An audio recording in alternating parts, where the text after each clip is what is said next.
Hi, everybody, and welcome to Exegetically Speaking, a podcast of the friends and faculty of Wheaton College, Wheaton, Illinois, and the Lanier Theological Library in Houston, Texas. My name is David Capes, and I am the Senior Research Fellow at the Lanier Theological Library and a former dean up there in Wheaton at the School of Biblical and Theological Studies. Our purpose in these podcasts is really very simple. We want to promote the study of biblical languages, Greek, Hebrew, Aramaic, so we can read the Bible more faithfully, study it more fully, and not just read it, but to live it. Joining us today on Exegetically Speaking is Dr. Jason Gile. He's the Dean of Program Development at Northern Seminary. He's also an alum of Wheaton College, did his PhD there under Daniel Block. He's working with a new program, a streaming video platform called Seminary Now, which really is kind of exciting, I think. More about that maybe on our Stone Chapel podcast. But you can get video courses there from people like Scott McKnight, John Walton, DJ Gupta, Carmen Imes, and Lynn Cohick, and a lot of those have been with us on this podcast. He's the author of a book called Ezekiel and the World of Deuteronomy, much of which was written there at Wheaton College, published this year, 2021, by Bloomsbury T&T Clark for the Library of Hebrew Bible and Old Testament Studies. Dr. Giles, Jason, good to see you. Thank you so much. Pleasure to be with you. Yeah, we are in your offices face-to-face. I've been doing a lot of these by Zoom over the last year, but it's nice to be back in Chicago, and it's nice to be in your offices at Northern Seminary. It is very nice. Yeah, very different from the last couple of years. Yeah, exactly. Now, tell us a little bit about how you started studying and reading biblical languages. Sure. So I was a kid going to college at the University of Wisconsin and a Christian, and I got really into studying the Hebrew Bible and Jewish studies at a state university context. So that's different than a lot of Christians. So I did a major in Hebrew Bible and Jewish studies there, as well as a master's degree. So my earliest teachers, well, my Hebrew 1 teacher was someone named Michael Lyons, who actually went before me in studying the book of Ezekiel, and then later went on to study with people like Michael Fox at University of Wisconsin. So I guess when you got to Wheaton, you were required for the PhD to already have those skills in hand, or did you have to study further? Right. Yeah. So I had plenty of Hebrew going into the Wheaton PhD program and had some Greek, and so from there I kind of supplemented my Greek study as well. Yep. So today we're going to talk about Ezekiel, in particular chapter 20, verse 25 and maybe 26. We'll maybe get into that. Yeah. Set that up for us. What's happening in Ezekiel chapter 20? Sure. Well, these are two of the most enigmatic verses perhaps in the most enigmatic book of the Bible. So, it's a little bit daunting to jump into this in the limited time that we have here. Sure. But what makes these verses interesting is that they present an interesting picture of God. They appear to say that God gave Israel laws that were not good. In other words, the idea that some of Israel's laws from Mount Sinai were not good laws. And the typical interpretation of this, the traditional interpretation, is that God commanded Israel to sacrifice their children, their firstborn, in order to defile them. So an interesting picture of God here. It's not a super well-known passage to the average Bible reader. Certainly Old Testament scholars talk about it. Right. Now, I want to say up front that I don't come to this passage primarily as a theological problem to solve. That's not primarily my purpose here, but this is a fascinating and unexpected description of God that we have in this text. And I've chosen it for this podcast because it's a text where exegesis really matters. What we're going to see is that there's two alternative interpretations, the second being relatively new, that a scholar has proposed about 15 years ago. But it's a case where the exegesis and the meaning of words really brings out two different possible interpretations of this text. Well, let me read the text from the ESV, and this is Ezekiel 20:25. Moreover, I gave them statutes that were not good and rules by which they could not have life. And then it goes on to say, and I defiled them through the very gifts, etc., as you were talking about a moment ago. So how does exegesis help us? Now, who is the I speaking here? So this is God, Yahweh, speaking through the prophet here. So just a word about the context, right? Because I imagine for this podcast, we always want to start with context. Absolutely. Exegetically. So first of all, chapter 20 is essentially a survey of Israel's history. and more specifically, a prophetic indictment against Israel for their historical sins. And so God has called Ezekiel to indict the people. And so he recounts the Exodus, their time in the wilderness, the giving of the law, etc. In verse 11, he says that the laws that God gave them were for their good and for their life. In other words, by which they could live. And then he continues on and recounts their rebellion or their unfaithfulness, that they didn't walk in them. And then we get to verse 25, which is where it says that then he gave them what appear to be at surface level statutes and ordinances, or your translation in the ESV said rules, that do not give life. So that's verse 25. So there's several exegetical issues here, and I'll have to be careful not to go too deep on this one, but the main thing is the meaning of two Hebrew words, which are chukim and mishpatim. So those are the two words statutes and rules that you mentioned. I might say here in our podcast statutes and ordinances, that those are the kind of the two English glosses that I'm thinking of in my head for this. But Sure. So again, chukim and mishpatim. So the big question is, what do those two words mean in this particular context, and what's going on in these two verses in general? So scholars have assumed that this is divine instruction. It's God's rules, his laws, etc., here under discussion in verse 25. To the question, well, what laws is it talking about?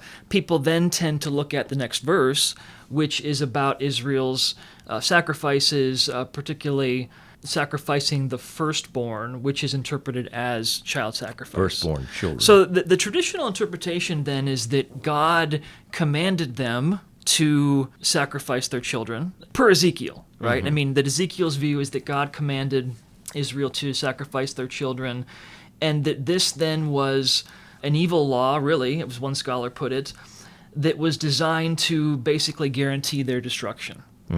So That's a pretty heavy-duty thing. yes, right? a lot of theological weight. Now, again, I'm not trying to solve a problem per se, but nevertheless, this is a really interesting passage.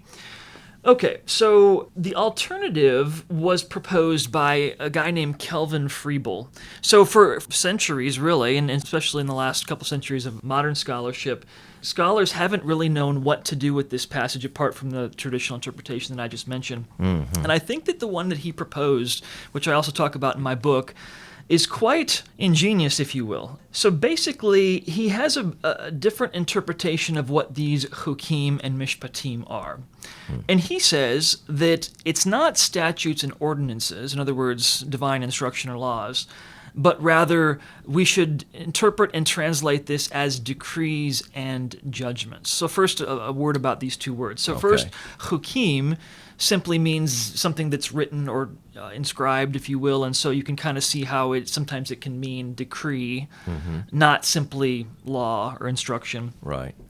And the second, mishpatim, is well known to mean judgment, not strictly to refer to divine instruction. And so that's where he's going with this. He says that actually what it's saying is that God gave them judgments. Now, is this God judging them, or is that they are to judge one another? God judging. God judging. Yeah, Okay, yeah. I want to make clear. There would be a wordplay here if this is true. So in other words, throughout the chapter, God has been saying to them, I gave you mishpatim in the wilderness, right? And there it is divine instruction or Torah. But then in verse 25, it's the same wording, I gave you mishpatim, well, chukim and mishpatim. But in this instance, then it means something different. It means his judgments. And so there is this intentional wordplay happening in the text.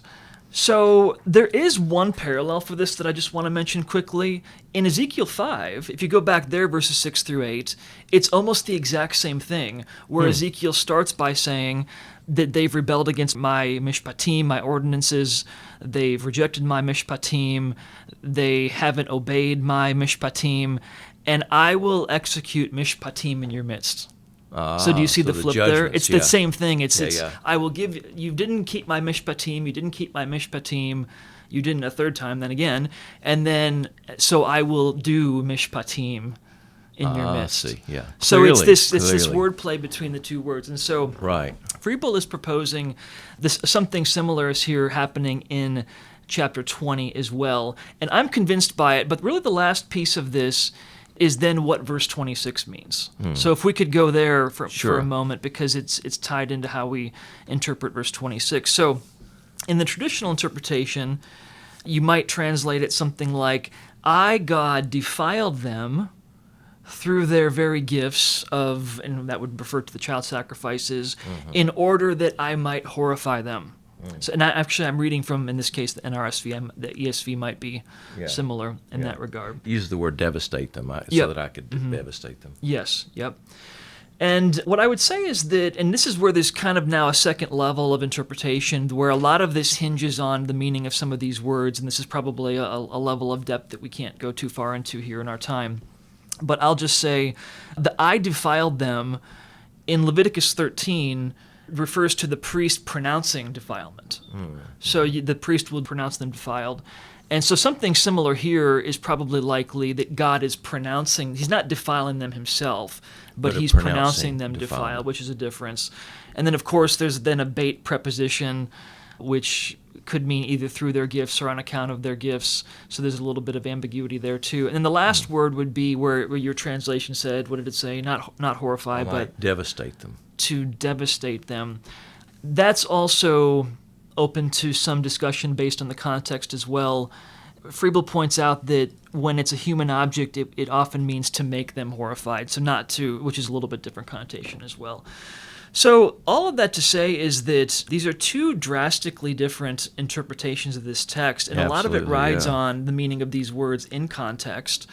And you can kind of line up in two columns almost, like these two different interpretations and how they factor in the meanings of these different words. But I think it's quite interesting. I think it's an example where, exegesis and meaning of words really illuminates the meaning of the text and helps us understand it better. And you just can't get that from just looking at a dictionary. Right. You've got to look at it more holistically. You've got to go back. I think the Ezekiel 5 passage was very illuminating when it comes to trying to understand this. Yes. Part of exegesis is bringing those things together. Absolutely. Yep. And certainly you wouldn't see some of these things just reading an English translation either, right? Right, yeah. And I think that's a part of the reason that we don't read Ezekiel that much, because very often the things that he's saying seem to be out of reach. Right. But you've helped to make it a little bit easier for us to put it on a shelf today to reach it. Dr. Jason Gile, thanks for being with us today on Exegetically Speaking. You're very welcome. Thank you. Thanks to Ian Rosine, Rebecca Larson, and Silvio Vasquez, who helped us produce this podcast. Thanks as well to John Alonzma, our Wheaton-based director, who makes this podcast possible. We're grateful to Phil Keggy for our music. If you want to study biblical languages, then you need to consider Wheaton College. Whether you're an undergraduate or a graduate student, we have amazing programs, a first-rate faculty, and some of the best students in the world. So go to the website, www.wheaton.edu, and look for modern and classical languages. Get started today. If you have questions about this or any of our podcasts, we'd love to hear from you. If you have suggestions or questions about any passage in the Hebrew Bible or Greek New Testament, send us an email and we'll see if we can get one of our experts to weigh in on that for you. Our email is exegetically.speaking@wheaton.edu. That's exegetically.speaking@wheaton.edu. Thanks for listening.